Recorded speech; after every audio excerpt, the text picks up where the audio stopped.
Talk show. आज हमारे साथ है ब्रिगेडियर अशोक पाठक सर और राजकुमार गोयल सर। पॉडकास्ट स्टार्ट करने से पहले चलिए हम पहले एक इंट्रोडक्शन ले लेते हैं। नमस्ते सर। नमस्कार। नमस्ते सर। कैसे हैं आप लोग? बहुत अच्छा हूँ जी सर। तो आपने इंडिया को सर्व किया है बहुत सालों तक आर्मी में रह के।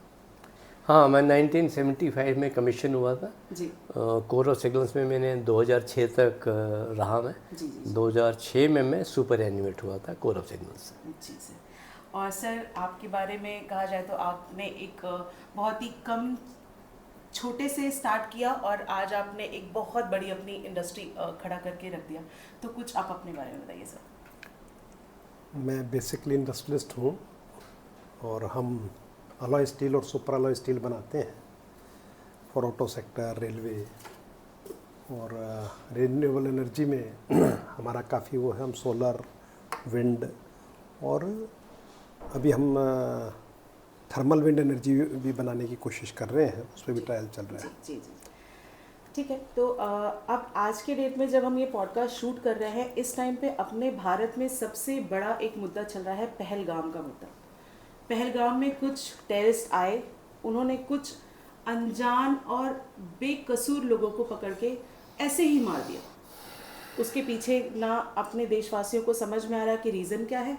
और तो आज जो हम शुरू करेंगे वो यहीं से शुरू करेंगे कि पहलगाम अटैक क्यों हुआ, इसके पीछे रीज़न क्या था।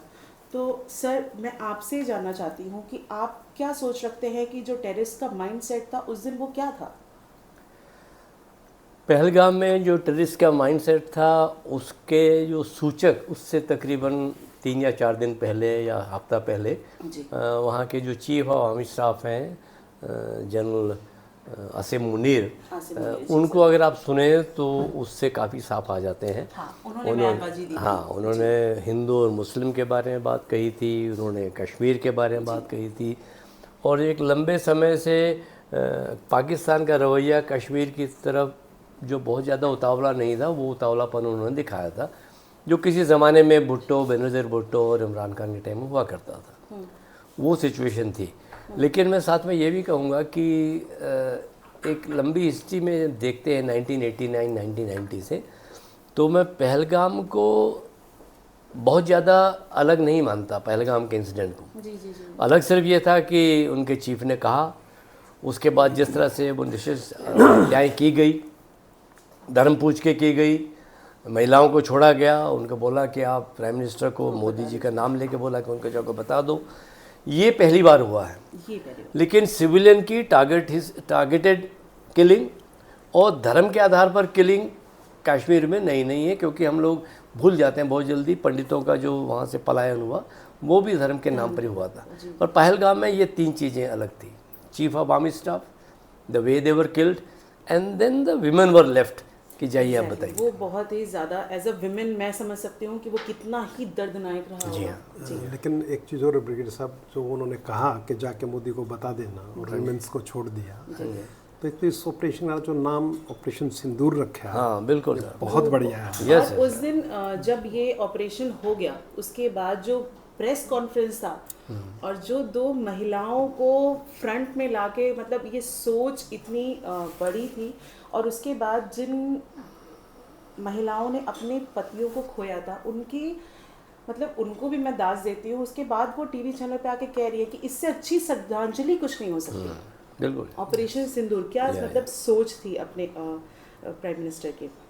सर आपका क्या पॉइंट ऑफ व्यू है इस पहलगाम अटैक पे? देखिए, हमेशा भारत, या जैसे मैं ब्रिगेडियर साहब से भी बात करता रहता हूँ, या अगर आप हमारे रामायण और महाभारत में भी अगर जाएं, तो हम कभी वार प्रेमी नहीं रहे हैं, युद्ध प्रेमी हम कभी नहीं रहे हैं। लेकिन पिछले 100 या 200 साल से अशोक के बाद एक चेंज आ गया कि हम युद्ध प्रेमी तो नहीं थे और नहीं रहे, लेकिन युद्ध से डरना शुरू कर दिया है हमने। हम पहले वार नहीं करेंगे, हम पहले वार नहीं करेंगे या वार करेंगे तो। लेकिन अब आज जो नया भारत है वो युद्ध से डरता नहीं है। हमारी तैयारियां हैं और अभी जो ऑपरेशन सिंदूर ने बिल्कुल क्लियर बताया है। और यहाँ भी ये तय हुआ कि हम युद्ध प्रेमी नहीं हैं, क्योंकि हमने पाकिस्तान पे कभी अटैक नहीं किया। हमने जो अटैक किया वो टेररिस्ट पे, आतंकिस्तान पे अटैक किया, टेररिस्ट एक्टिविटी पे अटैक किया, और अटैक करके क्लियर बता के ये कहा कि अब हम आगे नहीं जाना चाहते, हमें जो प्राप्त करना था कर लिया है, हम इसको एस्केलेट नहीं करना चाहते। तो ये एस्केलेट पाकिस्तान की तरफ से हुआ है। और अब 2 दिन से हम देख रहे हैं तो उधर से ही हमें ऐसा लग रहा है कि वो प्रोवोक कर रहे हैं, और एक और बड़ा मजाक भी कर रहे हो साथ के साथ। पहले हमने उनके 2 एक F-16 और एक JF-17 और बहुत से ड्रोन गिराए, और नेक्स्ट डे मॉर्निंग उनकी स्टेटमेंट आई कि अटैक हमने नहीं किया। तो ब्रिगेड साहब ज़्यादा अच्छा बता सकते हैं। ये तो पाकिस्तान का झूठ हमेशा से ही रहा है। झूठ बोलने का मुझे लगता है उन्होंने अपने पास कुछ रखा हुआ है, बस ये साइन करा के। तो ये समझिए ब्रिगेड साहब, आप बता दीजिए क्या विदाउट आर्मी फाइटर प्लेन या ड्रोन कोई और प्ले कर सकता है क्या? आप जिस सवाल पूछ रहे हैं, जैसे उन्होंने बोला कि हमारे प्लेन उन्होंने गिराए, उसके बारे में पूछ रहे हैं। उन्होंने कहा हमने पहले अटैक कर दिया उनके ऊपर, भारत ने पहले अटैक कर दिया। नहीं, उन्होंने कहा कि ये अटैक हमने किया ही नहीं है। जो प्लेन गिराए और ड्रोन गिराए ना जिस 8 तारीख को, हाँ जी। तो नेक्स्ट डे मॉर्निंग उनकी स्टेटमेंट है, ADGR शायद कोई है ना उनके, उन्होंने स्टेटमेंट दी कि भारत पर जो ये अटैक हुआ है ये हमने नहीं किया। अच्छा, ये तो भारत खुद ही अपनी मिसाइल और खुद उससे कर रहा है। हाँ, ये आया था उनका।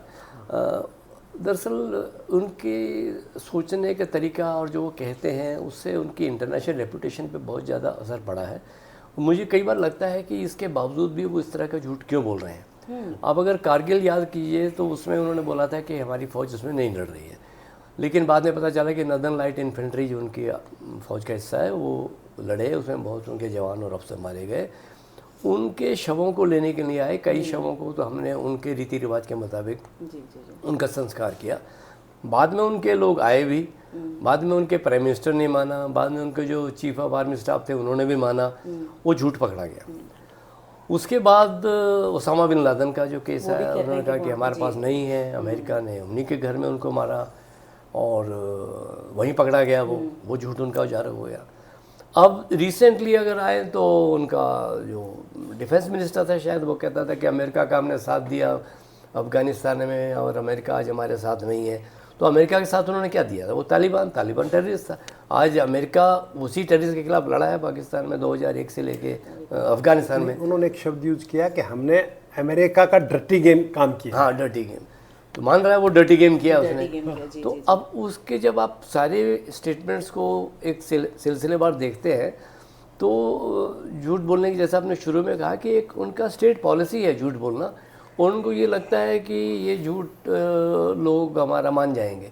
लेकिन एक ख़तरनाक बात यह है कि वहाँ की जनता को, या एक बहुत बड़े सेक्शन है जनता का जिनकी पढ़ाई लिखाई बहुत कम है, कई बार हम जैसे जाहिल भी कह देते हैं, उनको इस तरह की उनकी स्टेटमेंट्स मानने में कोई ख़ास दिक्कत होती नहीं है, क्योंकि उनका माइंड एक तरह से ब्रेन वॉश हुआ है।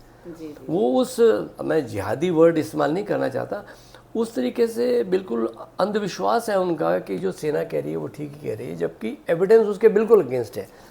ये एक किसी भी राष्ट्र के लिए बहुत भयावह स्थिति होती है कि जनता जब बिल्कुल अंधी हो जाए और एक ऐसे शासक का साथ दे जो उसको बिल्कुल समाप्ति के कगार की तरफ ले जा रहा है। अभी भारत ने एक मिसाइल वो किया और वहाँ पे कुछ प्रॉब्लम आई, आग लग गई, जो भी, तो कहते क्या है कि ये तो आकाशीय बिजली गिरी है, और वो मान भी जाते हैं वहाँ की जनता। मुझे लगता है पाकिस्तान जो है अपनी आइडेंटिटी के लिए लड़ रहा है। नहीं, पाकिस्तान की identity, let's come to a bigger issue now. Identity का वर्ड मैं चेंज करके मैं बोलूँगा value system. What is the value system of Pakistan? जैसे हमारा वैल्यू सिस्टम है, will come to that later. Pakistan के वैल्यू सिस्टम अगर उनकी करनी पे जाओ, हमें वैसे तो विजन आप जो मर्जी लिख दो वो दीवार पे टंग जाएगी, लेकिन वो कर क्या रहे हैं? उनके वैल्यू सिस्टम में जो मुझे समझ में आता है कि हेट इंडिया, डिस्ट्रॉय इंडिया, किल हिंदूज़, ये वैल्यू सिस्टम समझ में आ रहा है कि जो उनको खुद ही नुकसान पहुंचाएगा और उनको बहुत ज़्यादा नुकसान पहुंचाया है। आप 1990 से लेके अभी तक की उनकी अर्थव्यवस्था देखिए, GDP के ग्रोथ देखिए, वो निम्नतर स्तर पे जा रहे हैं, उनको समझ नहीं आ रहा। और इस स्तर पे जाने के बाद भी उनको वॉर करनी है। अब इससे ज़्यादा वो कहते हैं ना, हंसी के पात्र अब आप क्या ही बनेंगे। ठीक है, और इसी के ही साथ फिर मुझे लगता है पाकिस्तान की जो मिलिट्री है वो भी एक्सपोज होती है, क्योंकि आपके अगर चीफ ने ये जाके कह दिया हिंदू मुस्लिम और ऐसे विवादित अगर आप सेंटेंस पास करते हैं, तो जो जनता आपको सुन रही है, जिन्होंने आपको ही भगवान माना हुआ है, वो तो फिर जिहाद करेंगे ही जाके, उनको क्या ही करना। अभी जब आतंकवादी मारे गए, इस अभी जो ऑपरेशन सिंदूर जो हमने किया था, आप ये सोचिए कौन सा ऐसा देश है जिसके आतंकवादी और ऐसे लोग मरे और उनको आप झंडे में लपेट के आप कब्र तक लेके जा रहे हैं, वहाँ पे सारे बड़े लोग वहाँ पे नमाज अदा कर रहे हैं और आप अपने बच्चों को लाके वहाँ दिखा रहे हैं कि तुमको आगे चल के ये बनना है। फिर हम उस पाकिस्तान से क्या ही उम्मीद कर सकते हैं। ठीक है, इसके मैं एक वजह बताता हूँ, आपने मुझसे पूछा नहीं है वैसे। जी थोड़ा इंटरनेशनल पॉलिटिक्स या इंटरनेशनल लीडरशिप क्या सोचती है क्या नहीं सोचती है, थोड़ा सा ध्यान देना पड़ेगा। 1971 में, अभी हम कहते हैं कि America is and India they are the two great democracies. Yes yes 1971 में America was with Pakistan. Yes, Pakistan के जनरल टिक्का और याया खान जेनोसाइड कर रहे थे, अपने ही धर्म के लोगों को मार रहे थे। उसके बाद भी जो कहते हैं कि सबसे richest democracy in the world was supporting Pakistan. UK, जिनसे हम डेमोक्रेसी की सीख लेते थे पहले हमारे पुराने कुछ नेता, वो भी उन्हीं को सपोर्ट कर रहे थे। तो जब इस तरह का इंटरनेशनल सिचुएशन होती है तो पाकिस्तान को लगता है कि उसकी जो वाहियात या झूठ बातें चल जाती हैं, इसलिए उसमें इतनी हिम्मत भी आ जाती है। चल जाती थी, हाँ आती थी। अब आज देखिए, will come to that also कि हमने इंटरनेशनल फ्रेटर्निटी को अपने लेवल पे कैसे लाया, will come to that later. But अब नहीं होगा, जैसा राजकुमार जी कह रहे हैं, ये पास्ट है। Future when we come to the international situation now, geopolitics, then will talk about. Pakistan का क्या फ्यूचर? देखिए अब पाकिस्तान का फ्यूचर के अलावा मैं कुछ और बताना चाहूँगा। जब डोकलाम हुआ 2019 की बात है ना साहब, 17 डोकलाम हुआ, वही भारत था, वही चाइना था, कुछ बड़ा चेंज नहीं था। क्या किसी बड़े कंट्री ने, बड़ी इकोनॉमी ने हमारे फेवर में कुछ स्टेटमेंट दी? नहीं दिया। ठीक है, फिर यांगसे हुआ, यांगसे हुआ 22 दिसंबर 22 दिसंबर 2023। हाँ, ठीक है, तो यांगसे हुआ, उसके 1 घंटे बाद हर एक president, America, Russia, France, you name it, they were in और मतलब ऐसा लग गया कि सबको लग रहा था अगर हम थोड़े लेट हो गए तो मोदी जी नाराज हो जाएंगे। सब ने ये स्टेटमेंट दी कि चीन गलत है, भारत ठीक है। राइट, बिल्कुल सर। 17 और 23 में क्या बदल गया साहब? एक तो हमारा जो 17 में और 23 में ये बदल गया कि हमने दिखा दिया कि कोविड के सबसे बड़े प्लेयर हम हैं। पूरे विश्व ने ये कहा था कि भारत कोविड में, उसकी इकोनॉमी, उसका पूरा सिस्टम कोलैप्स हो जाएगा, लेकिन सबसे अच्छे हैंडल कोविड को हमने किया। फिर पूरे विश्व ने कोविड में डॉलर या यूरो प्रिंट किए। We were the only country जिसने करेंसी प्रिंट नहीं की। चलो ये दूसरी साइड में चला जाएगा। तो जो आप कह रहे थे कि 71 में अमेरिका और पूरी ताकतें उनके साथ थी, और 23 के यंगसे में पूरी ताकत हमारे साथ थी चाइना के अगेंस्ट।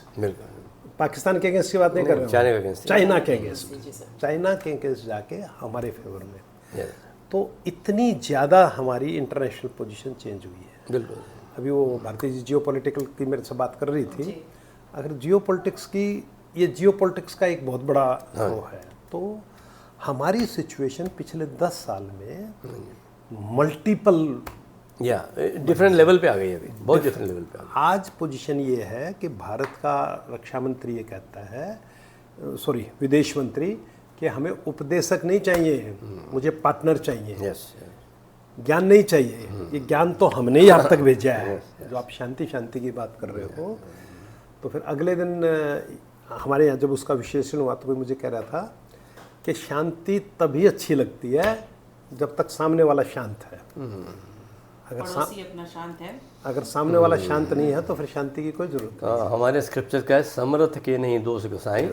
अगर आप में सामर्थ्य है तो आपकी शांति की बात को भी सुनेंगे और आपके युद्ध को भी सीरियस ले लेंगे। और अब मुझे जानना ये है कि हम नॉर्मल सिविलियंस अगर वॉर सच में हो गई तो ये कितने दिन वॉर चल सकती है आज के डेट में? जो मेरे ख्याल से अब ये जो सच शब्द है ये आप हटा दीजिए। अच्छा, कल रात या आज सुबह जो हुआ है, now it is full fledge war. Full fledge war. हालांकि परसों मैं ब्रिगेडियर साहब एक बात कर रहे थे तो हमने कहा था कि फुल फ्लेज वॉर नहीं है और होगा भी नहीं, क्योंकि कल उनके IGMR या सब नाम में ठीक से शायद ISPR ऐसे बोलते हैं। ISPR ने ये कहा है कि पाकिस्तान इन वार। दूसरे, आज उनके एयरक्राफ्ट्स ने इंडियन एयर स्पेस को क्रॉस किया है, श्रीनगर वो एंटर किया है और हमने उनको मारा है। और उन्होंने हमारे 25-26 सिविल और मिलिट्री ठिकानों पे हमला किया है। तो अब ये, और हमने जाके उनके जो वैल्यूएबल 4-5 ब्रिगेड सब डिटेल में एयर बेसिस है उन पे अटैक किया है। तो अभी it is full fledge war. अगर सर फुल फ्लेज वॉर हो गई, डिसाइड हो गया, सब कुछ हो गया, कितने दिन टिकेंगे ये हमारे सामने?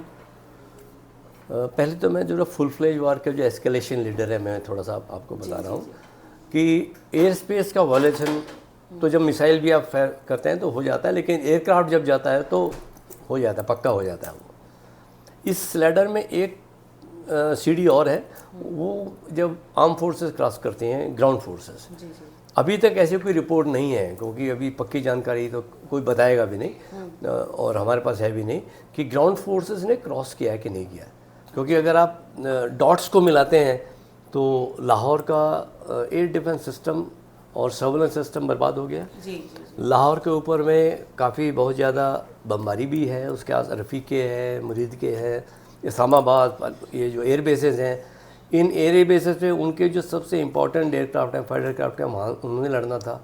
अगर ये न्यूट्रलाइज किए जाते हैं तो ये आने वाले कदम या आने वाले समय की तरफ को इंगित करता है। 1965 टू बी एग्जैक्ट 7 सितंबर 1965 3 जाट of 54 इन्फेंट्री ब्रिगेड और 15 division head cross Ichhogil canal और लाहौर तकरीबन पहुंच गए थे, उनको वापस बुला लिया गया। वो अलग कहानी है। तो मैं ये बताना चाहता हूँ कि कितने स्ट्राइकिंग रेंज में है लाहौर हमारे। मैं ये नहीं कह रहा कि लाहौर पे हमला हो जाएगा, पर वो समय आया नहीं है। लेकिन आसपास के जो टारगेट हिट हो रहे हैं उससे ऐसा लगता है कि एस्केलेटिंग लैडर धीरे धीरे बढ़ रही है। देखिए, फुल फ्लैश तो वार है कि दोनों तरह की फौजें पूरी तरह से लड़ रही हैं, वो सिचुएशन अभी नहीं है। अभी एयरफोर्स और मिसाइल ड्रोन्स यहाँ तक है। हाँ, हमने एक दूसरे की एयर स्पेस की रिस्पेक्ट करनी बंद कर दी है।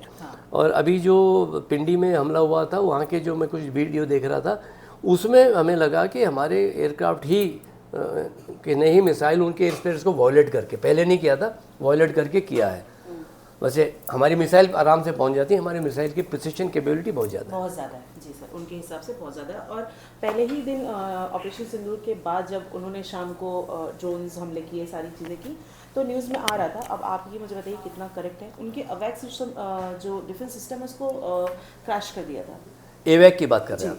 हाँ, एवैक ये एक एयरक्राफ्ट होता है जिसके 3 या 4 काम होते हैं। एक तो वो अपने हवाई जहाज़ों को दुश्मन के ठिकानों और दुश्मन के हवाई जहाज़ों के बारे में सूचना देता है, उसको कहते हैं vectoring of the enemy aircraft. दूसरा, अपने हवाई जहाज़ों को दुश्मन के हवाई जहाज़ों को टारगेट करने में, मिसाइल चलाने में मदद करता है।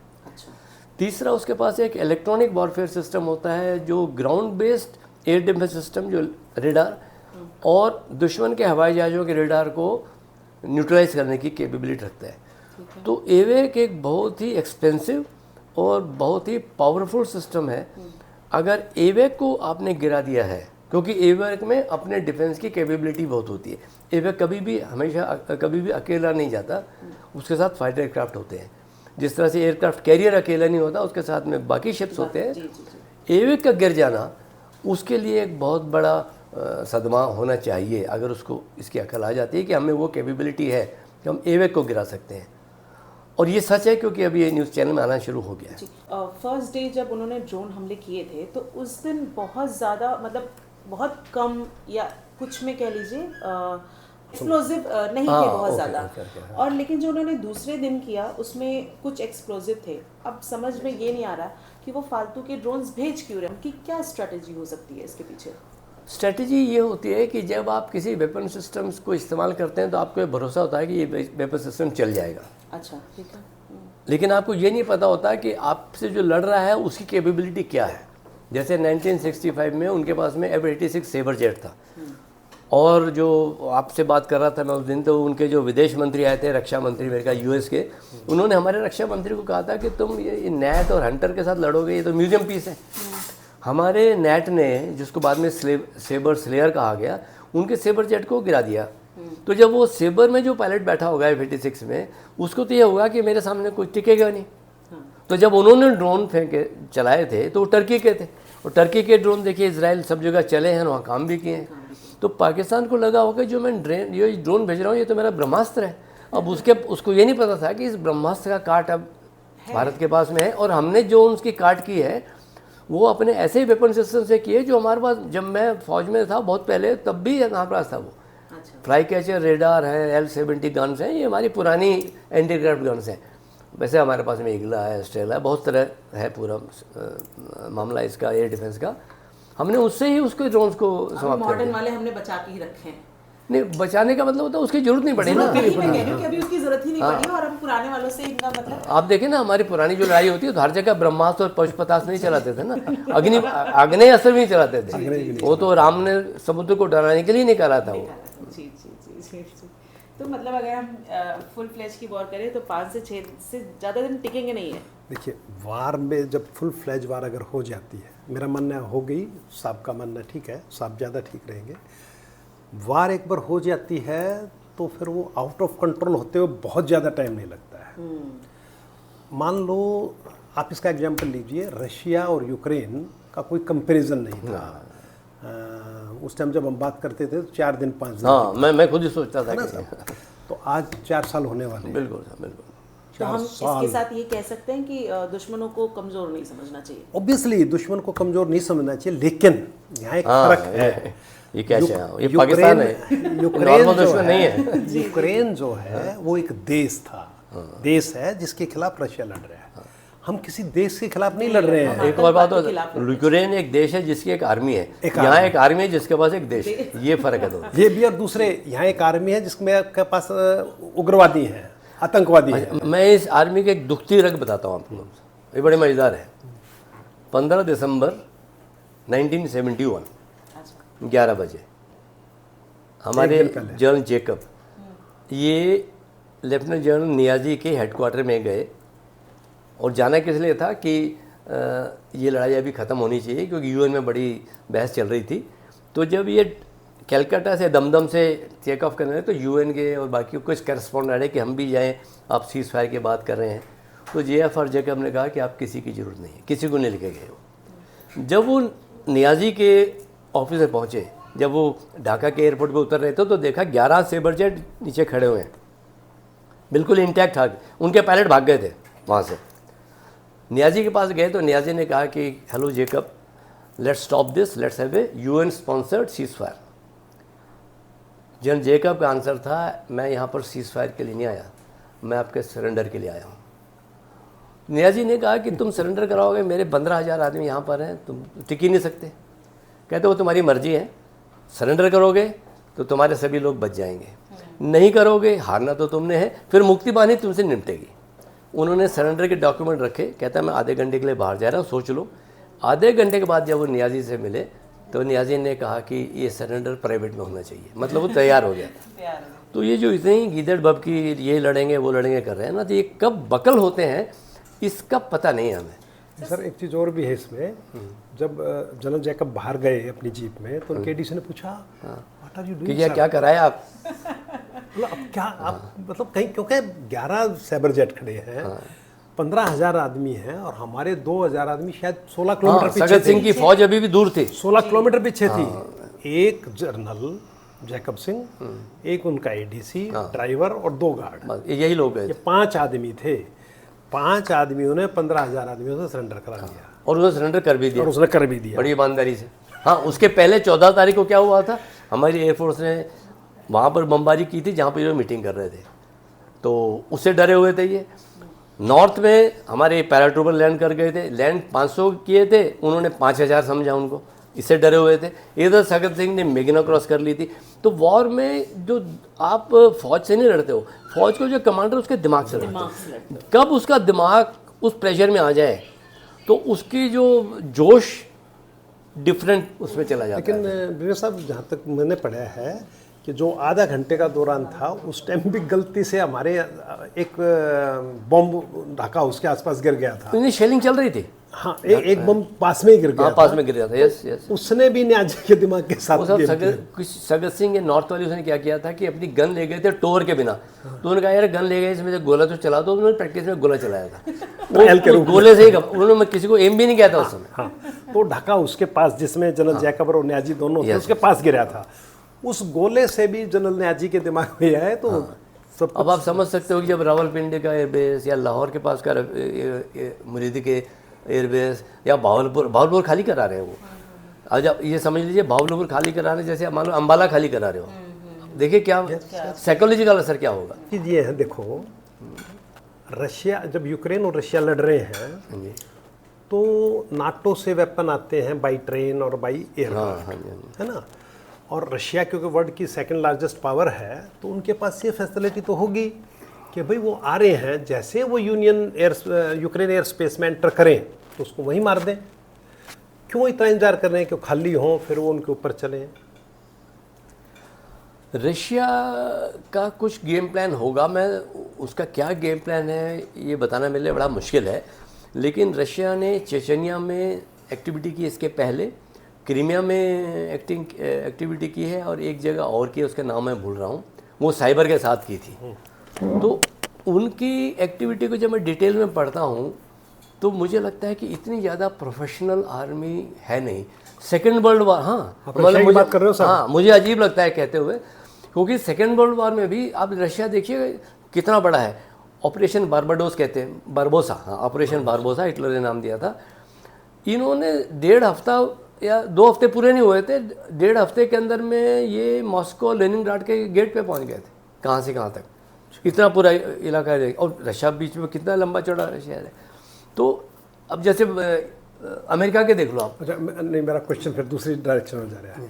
अभी पाकिस्तान में टर्की का प्लेन आए हैं, 6 हरक्यूलिस आए और एक अब कल परसों 321 या कुछ था कार्गो, और वो बताया गया कि ये वेपन लेके आए हैं। तो हमने क्यों नहीं उनको वहीं पे उस एयरपोर्ट पे उसको ही क्यों नहीं अटैक कर दिया। उसका एक थोड़ा मतलब जोक के तरीके से मैं सॉरी, मैंने आपको वहां से डाइवर्ट नहीं, मैं बताता हूँ। मतलब उन्हें लाइटर वेन, हमें पता है कि ये वेपन जब पाकिस्तानियों के हाथ में आएंगे तो ज़्यादा अनसेफ होंगे तो वेपन के साथ साथ वो बंदे भी मारे जाएंगे।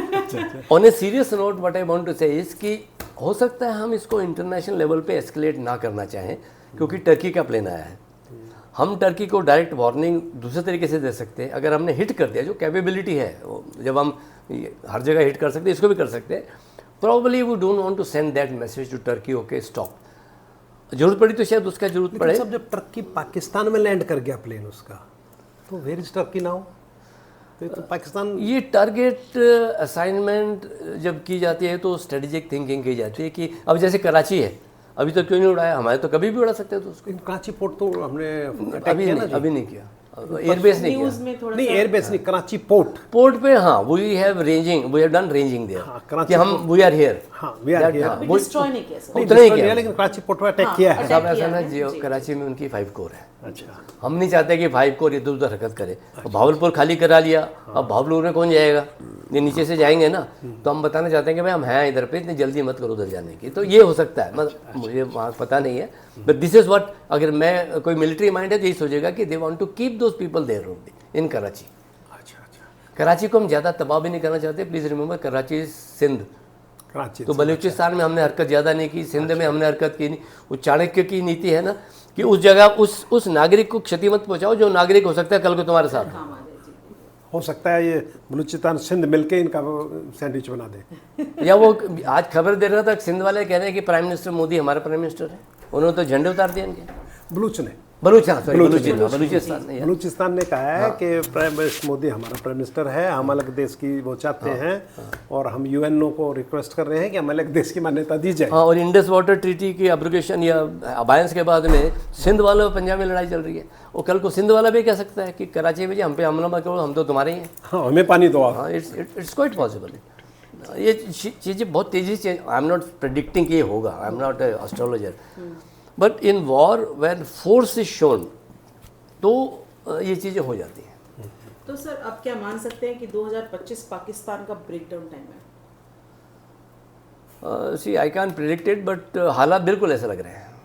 मतलब 44 साल हो गए ना। हाँ, अब लग रहे हैं कि 44 साल हो गए साहब उनको। हाँ। आप ये देखिए 47 में आज़ाद हुए तो 24 साल बाद ये काम हो गया।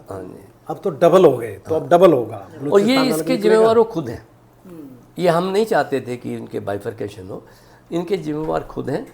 उन्होंने जो hate India and kill Hindus और टेररिज्म वाला जो तरीका अपनाया है, उससे ही उनको नुकसान। क्या इसके पीछे चाइना ने शह दे रखी है इनको कि तुम करो बात, वो इसका अलग बात है कि बाद में पीछे इसका जवाब मैं दे दूं सर? हाँ, क्योंकि आप डिप्लोमेटिकली दोगे। नहीं, प्लीज प्लीज। 100 देखिए, डेविड पैटर्न, मेरे साथ ले लेना उसका नाम, एक अमेरिका में एक रणनीतिक अपने आप को कहते हैं, रणनीति स्पेशलिस्ट है, उनका बहुत बड़ा यूट्यूबर भी है। उनका क्वेश्चन था कि ये पहलगाम अटैक और हिंदू बोल के आज तक कभी नहीं हुआ। नहीं, कभी नहीं हुआ। तो ये अभी क्यों हुआ? या 1 साल 6 महीने पहले क्यों नहीं हो गया? या तो उसका वर्जन ये था, उसने ये लिखा है कि आज पाकिस्तान की पोजीशन, इकोनॉमिकल पोजीशन बहुत ख़राब हो गई। बड़ी बड़ी कंपनी पाकिस्तान छोड़ के इंडिया, वियतनाम, कंबोडिया जा रही है। चाइना छोड़ के जा रही हैं। तो चाइना ये चाह रहा था, ये दिखाना चाह रहा था कि don't go to India, India is not stable country. वहाँ तो लड़ाई होती रहती है 10 साल 15 साल बाद। तो चाइना ये चाह रहा था पाकिस्तान और उनकी लड़ाई हो और इन्वेस्टर के मन में एक डाउट क्रिएट हो जाए। लेकिन मुझे लगता है मामला थोड़ा सा उल्टा हो गया, क्योंकि लड़ाई हुई और वो एक तरफा होती जा रही है। एक तरफा होती जा रही है। एक भी तो ऐसा वेपन वो नहीं कर पाए, निदर F-16 चाइना के JF-17 के हमें कुछ कर पाए इससे। बल्कि मुझे सब ये लगता है कि चाइना को हानि हुई होगी जितने वो अपने डिफेंस सिस्टम या एयरक्राफ्ट बेचना चाह रहा था। एग्जैक्टली। तो जो खरीदने की सोच भी रही थी, या जिन्हें थोड़ा बहुत एडवांस भी दे दिया होगा, भाई करेंगे के लेके तेरा। बिल्कुल सर, बिल्कुल। मैं तो एक बच्चे से बात कर रहे थे, उसकी मम्मी बात कर रही थी, खिलौना दिया था तो थोड़ा ख़राब हो गया, लिफ्ट में जा रहा था मैं, तो मम्मी उसकी बड़ी खुंदक में कहती है, अरे तेरे को कितनी बार बोला, फिर तुमने चाइना वाला खिलौना ले लिया। ये अभी की बात है। तो ये हिंदुस्तानियों के मन में सर ये कंफर्म बात है कि चाइनीज आइटम है, ये ज़्यादा दिन नहीं चलेगा। लेकिन हम खरीदते हैं, अब शायद ना खरीदें। नहीं सर, यहाँ I am very sorry to say, हमारे साथ अभी भी मतलब ये युद्ध के 15 दिन बाद या महीने बाद हम वहीं होंगे। हमारा नेशनलिस्ट थिंकिंग थोड़ा क्वेश्चन मार्क है। Chinese are very very susceptible to loss of face. वो नहीं चाहते कि उनकी बेइज्जती हो। इस वॉर से फिर उनको तो बहुत बड़ा लॉस हुआ। बिल्कुल लॉस हुआ इस वॉर में। yes, yes, आपने पाकिस्तान का तो हिस्ट्री रहा, पहले उन्होंने अमेरिका का बेइज्जती कराया। ठीक है, अब वो चाइनीज का करा रहे हैं। नहीं प्लीज, चाइनीज की बेइज्जती पाकिस्तानी नहीं करा रहे हैं। वो देखिए F-16 की तो हम कह सकते हैं, और उन्होंने बेइज्जती इसलिए ज़्यादा कराई कि पहली बार तो MiG-21 से तोड़वा दिया, और इस बार आकाश मिसाइल से तोड़वा दिया। तो लेकिन चाइनीज़ वेपन के बारे में, चाइनीज़ की बात करें तो उनके जहाज़ों की शक्ल तो डरावनी सी है, लेकिन कुछ काम किया नहीं उन्होंने। उनके जो मैं पुराना पढ़ रहा था उनका डिटेल, जिस तरह से जैसे MiG-21 है हमारा, HF-24 को रिप्लेस किया, जैसे उस दिन मैं आपसे डिस्कस कर रहा था, हमारे HF-24 इतने ज़्यादा क्रैश नहीं हुए। लड़ाई में 71 में इस्तेमाल हुए HF-24, उनका परफॉर्मेंस बहुत अच्छा था। हमने MiG-21 क्यों लिए? क्योंकि सुपरसोनिक थे। उन्होंने सोचा कि HF-24 से अच्छा होगा। 400 MiG-21 क्रैश हुए, 200 पायलट मारे गए, शहीद हुए। HF-24 50 भी हमारे क्रैश नहीं हुए। इतना मैंने 1967 से लेके 56 में शुरू किया था, 67 लेके 74 5 साल में। तो कई बार क्या होता है कि हम किसी वेपन सिस्टम की हवा बहुत ज़्यादा बना देते हैं, जैसे MiG-21 है। MiG-21 ने F-16 को मार दिया, but it's not such a capable fighter aircraft as HF-24 was, which it proved. LCA Tejas is again a very superior weapon system. पर हमें आदत है कि देसी है तो शायद रफाल अच्छा होगा। हाँ, Rafale is good, there is no doubt. अच्छा, अब SU-30 जैसे SU-30 MKI है हमारा, अब ये हमने रशिया से लिया है, पर ये हम बहुत कम आता है मीडिया में कि इसको हमने 4 या 5 गुना ज़्यादा पावरफुल बना दिया अपने सॉफ्टवेयर इंजीनियर से, अपने वेपन सिस्टम से। This SU-30 MKI is not what Russia has given, it is what has been Indianisation हो चुका है, इसका इंडिजिनाइजेशन हो चुका है। That is why even Pakistanis are quite surprise कि SU-30 MKI इतना पावरफुल कैसे हो रहा है। साहब इसका एक छोटा सा एग्जांपल, मतलब एक लाइटर नोट पे मैं बता दूँ। मान लो मारुति 800 है, हाँ जी, और जब वो हरियाणा के किसी गांव में जाती है, यूपी के किसी गांव में जाती है, तो अगले दिन पता लगे कि चौधरी साहब खेत में गए, हाँ जी, अपना काम कुम करे, राते हुए भरोटा समझता है, भरोटा भी उसमें डाल के ले आए। तो मेरे दिन पूछा, भाई चौधरी साहब यार मारुति कार, मेरे भाई की सीट मोड़ा पीछे तो ये ट्रैक्टर जैसा सौदा हो जाए इसका। तो वही हमने क्या के साथ किया। इवन जैसे जैगवार है, we bought Jaguar in I think 1980-87 के आसपास, और इसके अभी क्रैश हुआ था। डीप स्ट्राइक एयरक्राफ्ट, अभी हमारे इससे ज़्यादा सारे के सारे डीप स्ट्राइक हैं, 1500 किलोमीटर से रेंज किसी भी कम नहीं है, और every aircraft I think is more than 1.5 Mach ध्वनि की 1.5 गुना गति से चलता है। तो जैगवार के सिस्टम को हमने 3 बार अपग्रेड किया हुआ है। तो it is not the same Jaguar which we bought from UK and France. जो हम इंडिया में ला रहे हैं हम उसको उस पे काम कर रहे हैं। अब उसका क्या होता है कि हमें आदत नहीं है कि HAL की तारीफ़ कर दो या DRDO की तारीफ़ को, हमको आदत नहीं है। हमको आदत है कि उनकी बुराई करो, ये बेकार है वो बेकार है। पर वो जो काम कर रहे हैं, अब इसरो लीजिए आप, हमारा जो क्रायोजेनिक इंजन है वो सबसे सस्ता है, और कितनी सारी सैटेलाइट को इकट्ठा लॉन्च करते हैं। इवन चाइना का, उसके बाद चाइना का नंबर आता है, चाइना से हमारी मेरे ख्याल से आधी कीमत है उसकी। We have made cryogenic engine, and आपको जल्दी पता लगेगा कि हमारा कावेरी इंजन भी लगा हुआ है कहीं पर, वो भी इस लड़ाई में इस्तेमाल हो रहा है। लेकिन ब्रिगेडियर साहब एक चीज़ है, अभी थोड़ा चेंज आया है। HAL या जब से तेजस और ये मोदी जी आए हैं, और उन्होंने बताया कि ये DRDO ने बनाया है, ये HAL ने बनाया है। ये पहली बार ऐसा हुआ है कि कोई प्राइम मिनिस्टर जब किसी वेपन की बात करता है तो साथ में DRDO या HAL या ऑर्डिनेंस फैक्ट्री की बात भी साथ करता है। बिल्कुल बिल्कुल। सब इनका, मैं इन प्राइम मिनिस्टर के बारे में मैं खैर इसका भी मिला नहीं, और मेरी ऐसी कोई पर्सनल जानकारी नहीं है, पर मुझे एक ख़ास बात ये लगती है कि जैसे कोई स्कूल का, जैसे आप प्रोफेसर है, उसका कोई स्टूडेंट है वो अच्छा नहीं कर रहा, तो उसको बंद कमरे में अच्छी तरह से समझा दिया जाता है, फिर वो परफॉर्म अच्छे करने लग जाता है। फिर उस स्टूडेंट को सबके सामने स्टेज पे लाके बोलते हैं, देखो ये सबसे बढ़िया स्टूडेंट है, और ये शुरू से ही बढ़िया था, जो अपने आप ही बढ़िया हुआ है। अब लाता हूँ मैं अपने वाले इससे HAL के बारे में। ये साहब 41 हमारी फैक्ट्रीज हैं, ऑर्डिनेंस फैक्ट्री या डिफेंस प्रोडक्शन यूनिट से, और इनके 246 साल पुराने कायदे कानून थे। आपको पता ही है कि जो ये बनाएंगे फौज को खरीदना पड़ेगा। तो इन्होंने सबसे पहले बोला, भाई तुम्हारी ये दादागिरी नहीं चलेगी, कंपटीशन प्योर होगी। अगर आपका सामान अच्छा है, मैं तो ये कहता हूँ कि सामान स्वदेशी है इसलिए मत खरीदो, सामान बढ़िया इसलिए खरीदो। और स्वदेशी वाले बोले कि अगर आपको इससे अच्छा कोई सामान मिलता है तो जाके ले लो। तो इन्होंने पहले तो वो चेंज किया, कॉर्पोरेट किया आप उनको। उसके बाद में इनका जो मैनेजमेंट सिस्टम है, अभी आपकी जो प्लांट क्यों इतना अच्छा चलता है, क्योंकि इन्वॉल्वमेंट है, तो वो इन्वॉल्वमेंट ले आए इनको।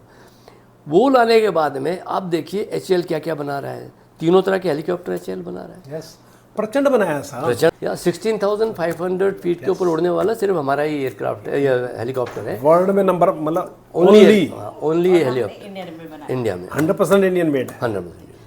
तो सर इसी क्वेश्चन के साथ मेरा क्वेश्चन ये है कि इंडिया में defence manufacturing, make in India, war time में फॉरेन आर्म्स पर डिपेंडेंसी कम करने में कितना इफेक्टिव है?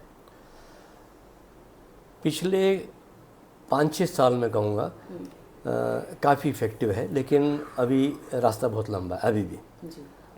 एक एग्जांपल देता हूँ मैं आपको कि हम लोग जितने भी हमारे फाइटर एयरक्राफ्ट हैं उनके इंजन्स का जो repair and overhaul, major repair and overhaul, MRO जैसे कहते हैं, वो हम करते हैं। उस इंजन के बारे में हमारी पूरी जानकारी है, लेकिन हम उस इंजन को बना नहीं सकते। वजह उसकी ये है कि एक तो उसका डिज़ाइन और उसका मटेरियल, मेटलर्जी उसकी, वो हमें कोई नहीं देता। जैसे SU-30 है, इसका बड़ा पावरफुल इंजन है, इसका जो G414 के इंजन आ रहे हैं उससे भी पावरफुल इंजन हो सकते हैं इसके। लेकिन इसका डिज़ाइन और मेटलर्जी हमारे पास नहीं है, ना रशिया में देगा। तो हम कहते हैं 55% indigenisation. That 55% indigenisation is not critical indigenisation. The critical indigenisation is design and metallurgy. ठीक है। This is one thing. Second aspect is that हम लोगों का जो इंटर डिपार्टमेंटल या इंटर एंटरप्राइज तालमेल है वो कमज़ोर है ज़्यादातर। जहाँ हम लोग डिसाइड करते हैं कि हमने ये करना है तो हमको कोई रोक नहीं सकता। 2 एग्जांपल दूंगा आपको। क्रायोजेनिक इंजन जिसके मैंने बात की इसरो की, जो हम पे सैंक्शन लगने के बाद हमने खुद बनाया।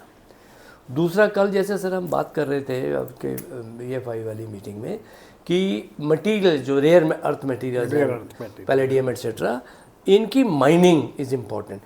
As I didn't want to intervene, it is not the mining, it is the processing of this material to the miniaturisation. Taiwan is the only country which miniaturise करता है इनको नैनोमीटर में। नैनो 10⁻⁻⁹ या -12 ऐसे है।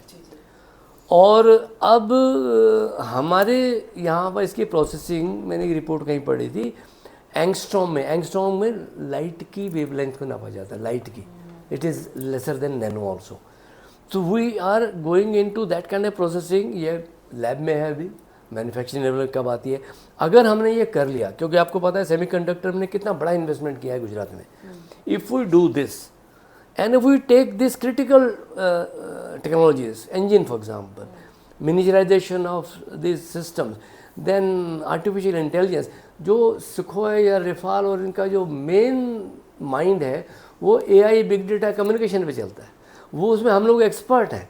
इसीलिए जो सिस्टम हम लेते हैं और जब उसको इस्तेमाल करते हैं उसमें बड़ा फ़र्क आ जाता है। तो दुश्मन को समझ में आता है कि ये नेट तो वही था, ये ऐसा क्यों कर रहा है, ये SU-30 तो वैसा था, ये ऐसा क्यों कर रहा है।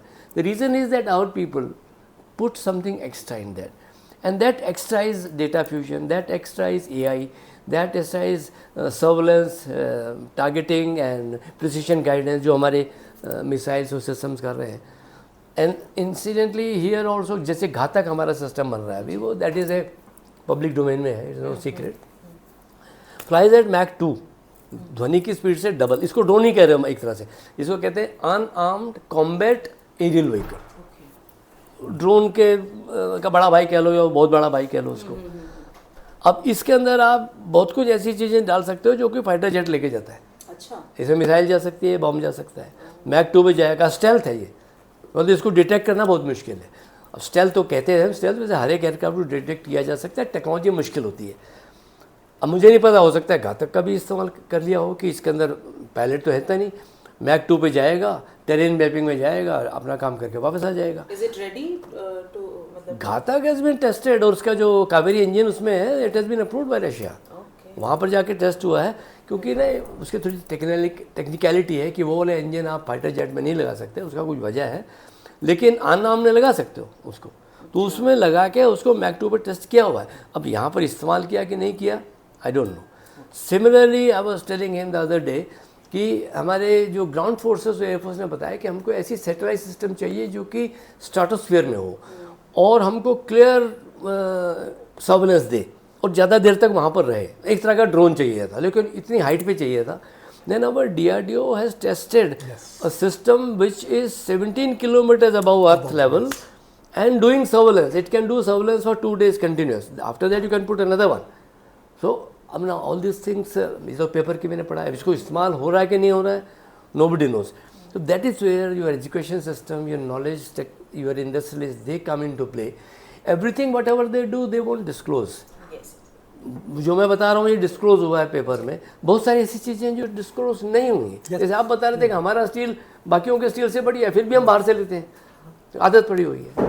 So we have to make a focused attempt to make sure the critical system है हमारे, जैसे इंजन है, it is a multi-billion यानी लाखों बिलियन डॉलर का इंडस्ट्री हो जाती है ये, इस पे हम फोकस करें। तो अभी जैसे आपने कहा कि हम लेते नहीं हैं, आपने भी कहा कि हमारा अच्छा है, लेकिन फिर भी क्या माइंडसेट है, क्यों नहीं ऐसा करते हैं? देखिए, पहले क्या रहता था कि हम जब ये तेजस बनाया, तेजस ये आज का प्रपोजल नहीं है, बहुत पहला का। या जब अर्जुन टैंक जो है इसका बेस्ट एग्जाम्पल है, जब हमने अर्जुन टैंक बनाया, मतलब साहब से ही मैंने सीखा और सुना है, कुछ मैंने पढ़ा, तो अर्जुन टैंक लेने के लिए कोई फौजी तैयार नहीं है। सब को डर लगता है T90 बढ़िया है, ये मरवा देगा कहीं। क्यों मरवा देगा भाई? अरे हमने बनाया, मतलब जुगाड़ लगा रखा है। फिर जब वो बन रहा था, एक्सेप्टेंस की बात आई, तो उसमें उन्होंने 36 चीज़ें और लगा दी, ये भी चाहिए, ये भी चाहिए, ये भी चाहिए। ठीक है, वो भी बना दिया। वो बना दिया तो उसका वजन बढ़ गया। ये तो हमारे CAG ने ये क्लियर किया कि भाई तुम जब रशिया का T90 लेता है तो इतनी चीज़ चाहिए तुझे, जब तू अर्जुन लेता है तो तुझे इतनी चाहिए। ऐसा क्यों? तू इसके बराबर में इसको लेके आ, फिर हम इसकी कंपेयर करेंगे, ये सस्ता है, ये बढ़िया है, ये नहीं है। तब वो तो CAG हुआ, फिर गवर्नमेंट्स चेंज हुई, अटल जी आए, तब जाके उसका इंडक्शन हो पाया। तो इंडक्शन हो ही नहीं पाता। अब आप ये देखिए, जो देश अपना एयरक्राफ्ट कैरियर बना रहा है, अपनी पनडुब्बी बना रहे हैं, विक्रांत इज 100% इंडिजिनाइज्ड। तो आप, हम ये तेजस बहुत पहले बना सकते थे, सिर्फ और सिर्फ पॉलिटिकल और शीर्ष नेतृत्व का माइंड फ्रेम की बात है। और जब टॉप लेवल पे जो माइंड फ्रेम होता है वो नीचे तक कैरी करता है। और जो अभी भी आप कह रही थी या साहब कह रहे थे कि 55-45 है, हो सकता है 2-4 साल बाद आप और हम फिर मिले और हम साहब को प्राउडली कह पाए साहब अब 85। हमारा डिज़ाइन भी हमारा है, मेटल भी हमारा है, और लोग भी हमारे हैं, तो उसको चला रहे हैं। जी जी जी जी, ठीक है। तो अब राफेल जेट है, S-400 मिसाइल सिस्टम जैसे एडवांस प्लेटफॉर्म के इंट्रोड्यूस होने से इंडिया की वॉर की रेडीनेस में कितना सुधार आगे आया है? अभी बहुत ज़्यादा सुधार आ गया है, बिकॉज S-400 जैसे हम पहले भी बात कर रहे थे ना, ये एक बड़े सिस्टम का पार्ट है। जैसे पूरा एयर डिफेंस अभी एयरफोर्स के पास में, उसके अंदर उसके फाइटर प्लेन, एयर सुपरियॉरिटी प्लेन कहते हैं, जो कि राफेल भी है, राफेल ओमनी रोल है।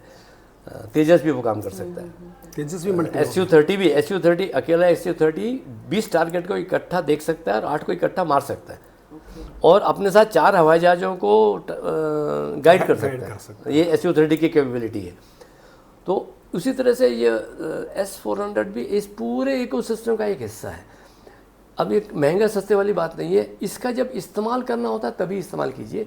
लेकिन क्योंकि इसके अलावा हमारे पास में ओसाए के स्टेला, इग्ला, ये छोटी वाली hand to fire, air to ground to air missiles हैं, ये सब है। आकाश है हमारे पास में, वेरी केपेबल। पृथ्वी है, अगर वो न्यूक्लियर जो कर रहे हैं वो पृथ्वी है उसके लिए।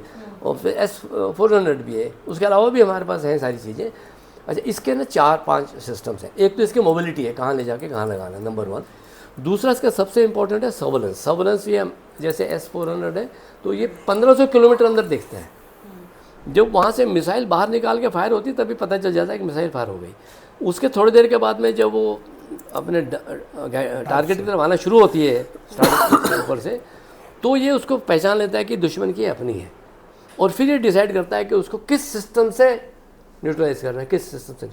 ये कैपेबिलिटी आकाश में भी है, ये कैपेबिलिटी पृथ्वी में भी है। So it is, you can say integrated, synergised, I won't say integrated, synergise system है, जो कि 1 और 1 11 करते हैं, 1 और 1 2 नहीं करते हैं। तो that is S-400। New talk about Tejas. Sir भी बता रहे थे तेजस के बारे में। तेजस के अंदर में टोटल 393 डेफिशिएंसी बताई थी CAG ने।